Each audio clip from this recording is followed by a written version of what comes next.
When I was about 10 or 12, we moved into a trailer park. And I was still kind of a good kid. All of my friends and neighbors used drugs and drank and did a lot of things that I didn't think were right. But soon I started doing what they did. Right up here around the corner is my former drug dealer. From the time I was 12, if we could gather up the money, he'd run to the liquor store for a couple bucks and get us some liquor. Then he began to sell us marijuana and mescaline and cocaine and whatever else we wanted. Well, this is where I grew up. It was hard to find because everything's changed a little bit. We had a trailer that sat here. I found it by those trees my mother planted. I remember those out the back door. I didn't realize how small my little place we lived in was. I took care of a man who lived in here. He was a police officer who was shot and was paralyzed. I used to come over and vacuum his floor and make him some tea and make his dinner, and his wife was never home. And I used to steal money from him. I'd write checks out of his checkbook and steal his prescription drugs and get high on them. And he knew I was doing it, but he didn't care because I was the only one who came over. Spent a lot of years wishing to die when I was here.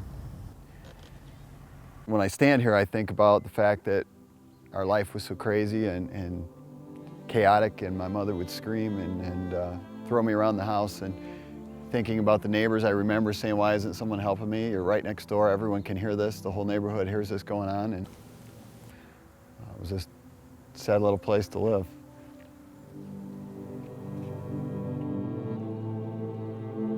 I had a mother. She was abused and neglected. Don't exactly know why, but it led to her being removed from her home and put into another family's home. And somebody in the household raped her.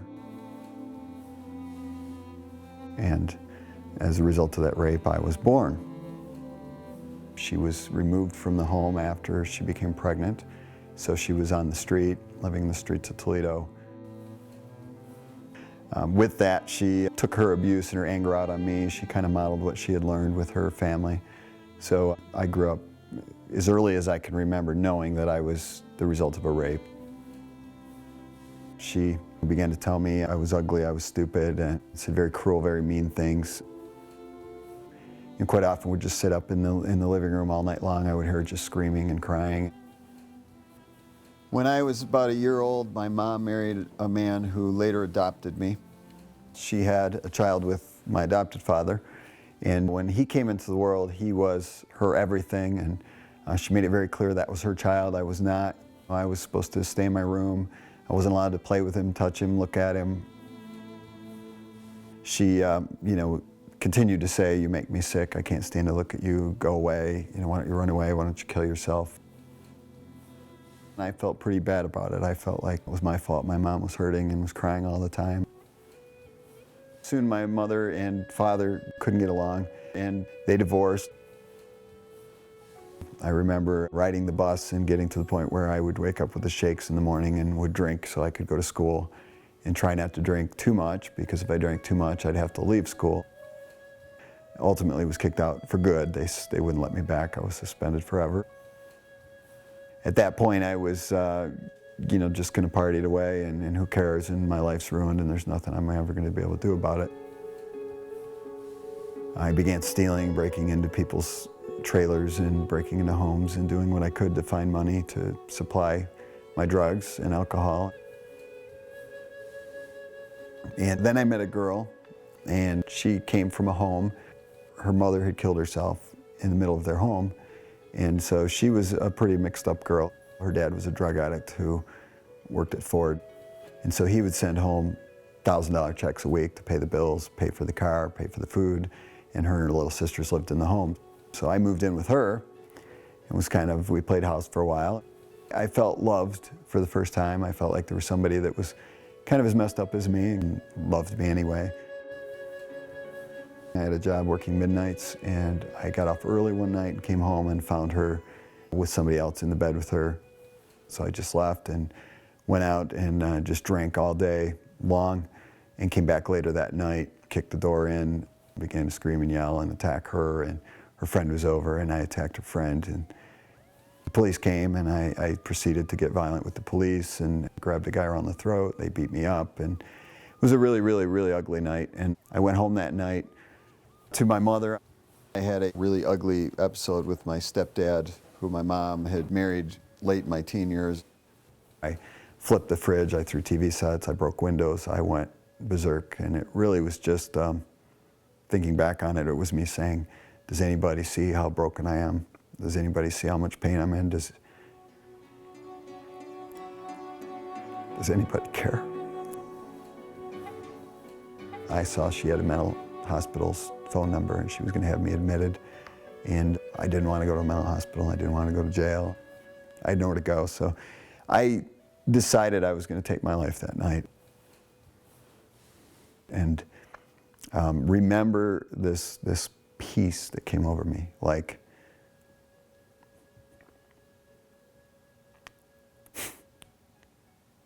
I'm not going to hurt anymore.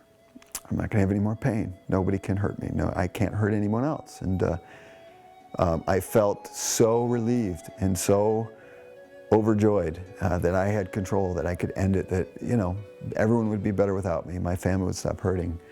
There was no one going to miss me. I had guns, but my mother had taken the ammunition. I left to go get the ammunition, and I went up my stairs and got to my door, and as I approached my door, there was a man walking up to my door. He was a pastor who was just going door to door, trying to build his church and his youth group. So as I ran into him, I really sat there going, is this God? Is this coincidence? Did this guy just show up out of nowhere? Who called him? Who told him to come here? And but something in me said, maybe, just maybe, God was saying, I'm here and I know you're hurting and I do care and you're not alone. So I invited him in and took the chance to just kind of let him talk to me, and maybe he's got something I haven't heard before is kind of what I thought. I thought I have nothing to lose. If this goes bad, if this turns out to be a joke, if this is meaningless and fake, you know, I reserve the right to go back to my other plan. He began to talk to me about God. You know, I didn't know who God was. To me, if God was a man, I didn't know any good men to model after. And he began to open the Bible and talk to me about God, and began to tell me that there's a God that loves me. And so we prayed together, and he spent the entire day helping me understand the significance of what had happened, and that I truly was, you know, forgiven of all the horrible, terrible, bad things I had done. Some people in our church said, well, you can come clean stalls at our horse farm and we'll pay you some money. And one of the things that happened is I was there, a lot of quiet time to think about me and my life, and I was just piling the manure in the wheelbarrow or whatever, and I felt very strongly that God was saying to me I needed to take some steps beyond the fact that he forgave me to you know, make amends and make it right. An opportunity presented itself that very night. I went home, and a friend had been questioned over some crimes that I had committed. So I went to the state police and said, I'm here to turn myself in. Didn't want to do it, was very afraid of it, but felt so clearly that God said to do this, that it was the right thing to do, and that I had done wrong, and in man's eyes I needed to pay some consequence for that.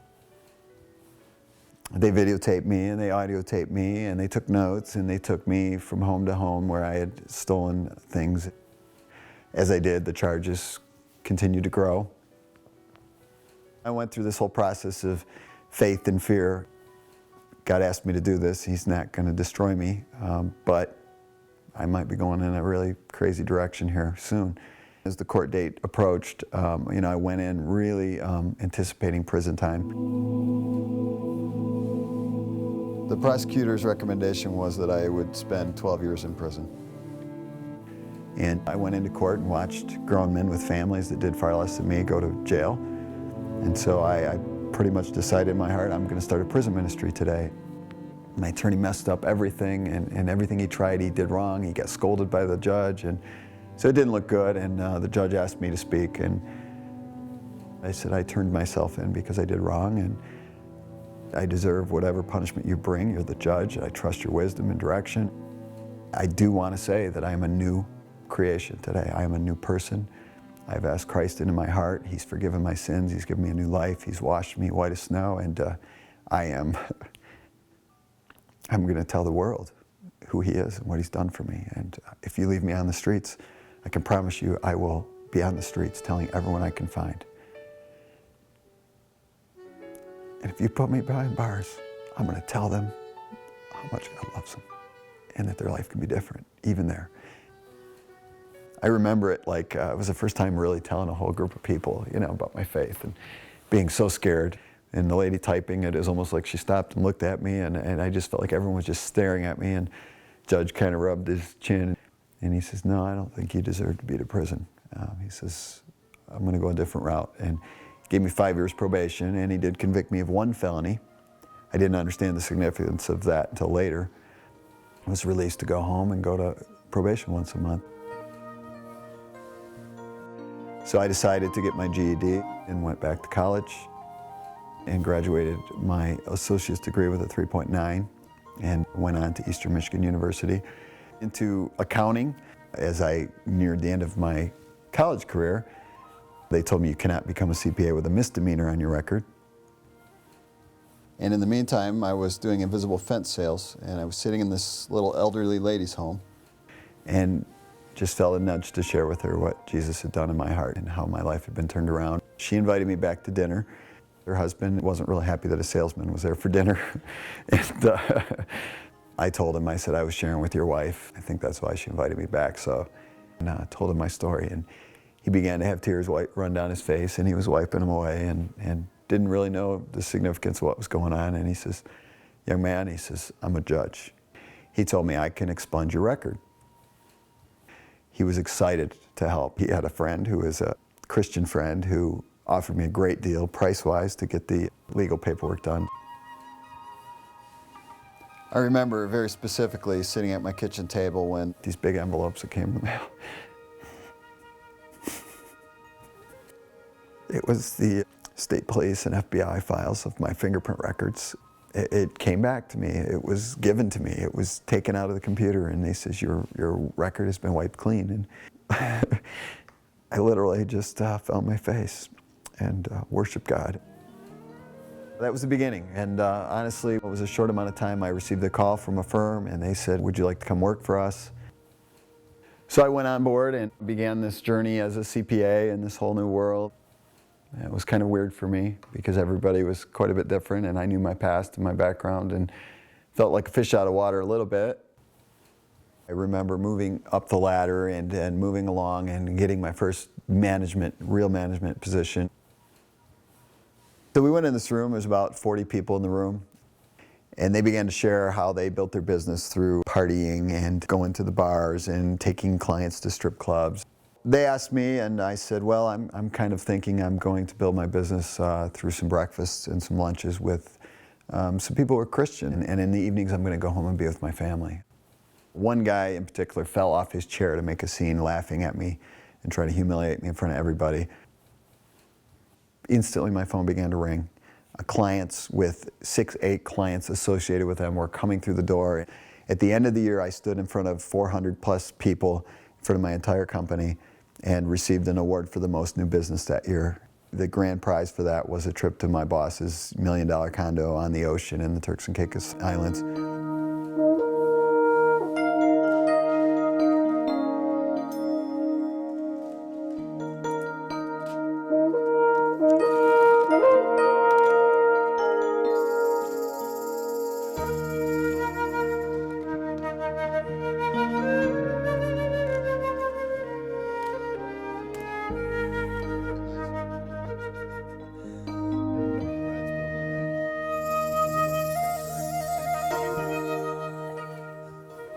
The senior pastor at the church I was attending came to me and offered me a position to work at the church. I said, "Well, this is a big step for me. God's got to lay it on my heart." So he didn't tell anyone at the church. Only him and I knew. In my heart, I knew it was what I wanted to do. This was a considerable step back in pay and in future pay, and it was a family decision that I really had to wrestle with. And One of the first things that happened is I called a friend who was my hunting buddy, who isn't a Christian and isn't a churchy. He's a man who says he doesn't believe in dreams. He's never really dreamt. And in the last 2 weeks, he's had 2 dreams that he was sitting in a church. And I was the pastor. So it was very clear to him and I that this was God truly trying to say something. And even with that, I was still a little hesitant and afraid. The next thing that happened was that I had a call from a man I had helped. And he called me and he says, "Tim, I just want you to know I was at this men's conference all weekend long." And he said, "The clearest thing I'd ever heard in my life was that to call you and tell you if you get a call to ministry that you need to take it." I decided then, if I need to do this, this is God's will for my life. And so I came on board as the youth and family pastor. I remember sitting at my desk and going, okay, what's going to happen? And my phone rang, and it was somebody who had called and heard I was a drug addict who had turned my life around. And he said, "I need to talk to someone. I'm hurting. I'm really bad." And I sat down and prayed with this man and led him to Christ and got him into a Christ-centered program, and he began to grow. And that was my first day, literally, in my office. And it's been an overwhelming, unbelievable journey ever since. My Mondays, I do a Celebrate Recovery program for drug addicts and sexually abused and physically abused and emotionally scarred. People that are just at that point of brokenness and no hope. And then on Wednesday nights, I have high schoolers and, again, a whole group of lost people, really trying to get answers and looking for hope and looking for direction. That was the age when I started to really fall apart and when God came and rescued me. So those are 2 areas I'm very passionate about and care very much about. And to know, beyond a shadow of a doubt, what I have to offer is the answer. To just have the ability to bring that as a career, if you can call it that, and it's overwhelming.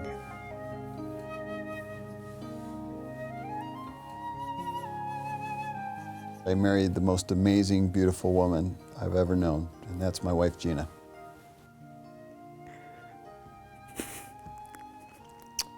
And I have an 8-year-old son, Devin. I have a 6-year-old daughter, Livia, and I have a 4-year-old, Caden. Our house is full of joy and peace. They're the joy of my life. It's amazing. I never thought I could be a parent. I never thought I could have a happy home. My mother and I have restored our relationship. My mother has since come to the Lord. She is the most amazing grandmother you could ever ask for. The point that we really reconciled was a point when I had to forgive. We can talk today openly about the fact that there was abuse and there were things that were wrong, and we can laugh. We're okay with the past being the past, and we both healed and moved on. It's kind of awesome, but our whole family's been blessed and restored and really living a great, wonderful, productive, healthy life together.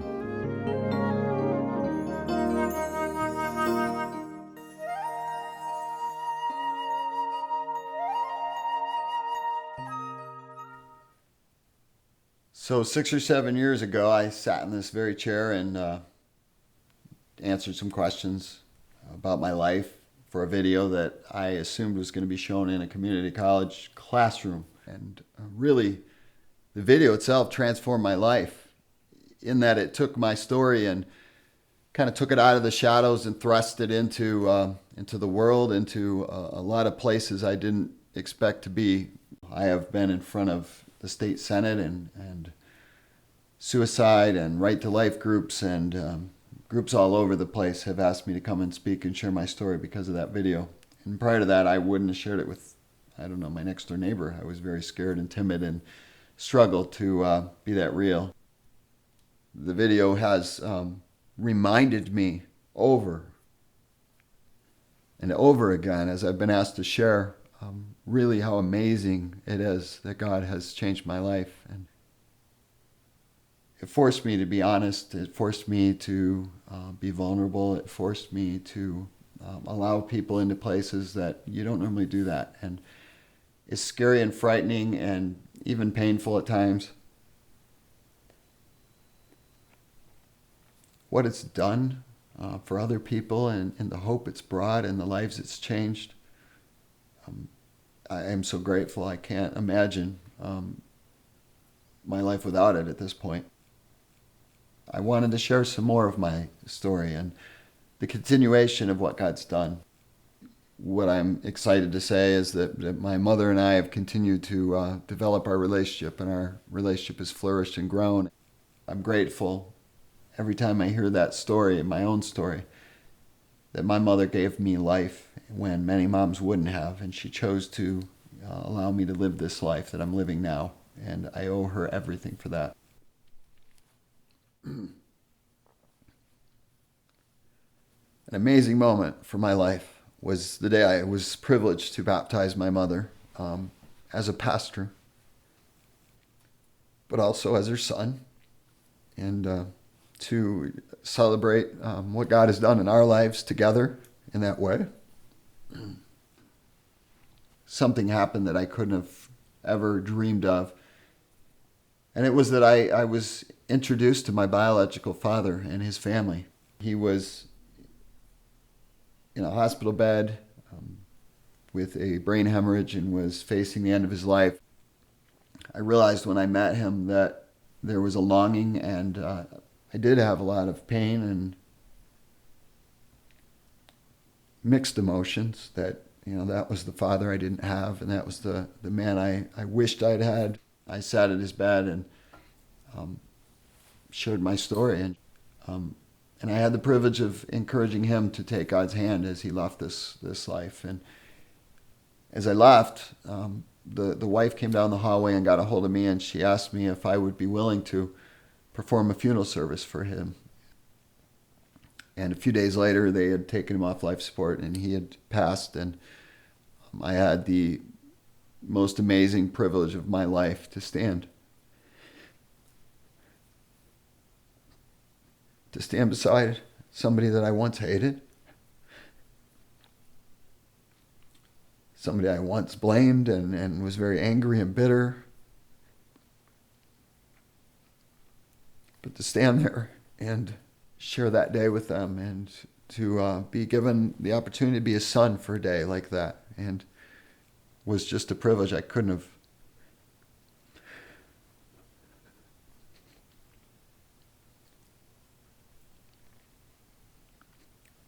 I just couldn't have dreamed. I couldn't have dreamed that I would be able to do something so powerful, and that God would give me such an amazing moment. So my mother joined me at church one day, and we had a guest speaker, and the first words out of the mouth of this guest speaker were, "On March 24th, 1968, the Brighton Church of the Nazarene was born." And my mother turned to me, and I turned to her, and we both started sobbing. And I'm sure we look crazy to the preacher guy, but that's my birthday. We realized that was the day that she was birthing me in a hospital alone and afraid and crying out to a God she didn't even believe in at the time. But to realize that I minister at a church that shares the same birthday as mine, and just knowing that there's no accident, there's no doubt in our minds that God brought her to church that day so we could hear that side by side, to know beyond a shadow of a doubt that God had a plan and a purpose for my life. I am excited to find out what the next chapter of my life will be. I know this. I know that God has used my story in ways I couldn't have imagined, and He's changing me. Every time I hear my own story, I'm reminded that there's a story still happening and unfolding. The greatest part of my life now is the ability to share it with others and to give to others and bring hope to others. I am grateful and blessed to sit here and to know that everything I've lived through was for a purpose and was for a reason. And the story is not mine. It is really a bigger story. It's a story about a God who loves us and came to redeem us and restore us and give us a hope and a future. When I tell my story, I'm really telling His story.